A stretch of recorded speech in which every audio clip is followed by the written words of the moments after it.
శ్రీశైలంలో AP tourism రోప్వేను అధికారులు తాత్కాలికంగా నిలిపివేశారు.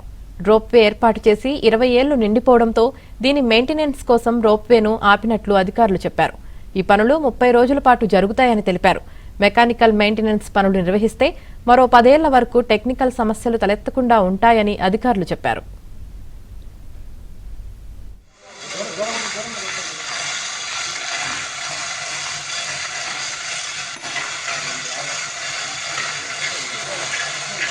దీని మెయింటెనెన్స్ కోసం రోప్వేను ఆపినట్లు అధికారులు చెప్పారు. ఈ పనులు 30 రోజుల పాటు జరుగుతాయని తెలిపారు.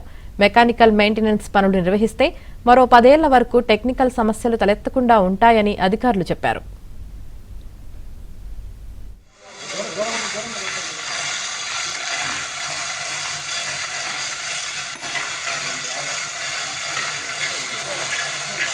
దీని మెయింటెనెన్స్ కోసం రోప్వేను ఆపినట్లు అధికారులు చెప్పారు. ఈ పనులు 30 రోజుల పాటు జరుగుతాయని తెలిపారు. మెకానికల్ మెయింటెనెన్స్ పనులు నిర్వహిస్తే మరో 10 ఏళ్ల వరకు టెక్నికల్ సమస్యలు తలెత్తకుండా ఉంటాయని అధికారులు చెప్పారు.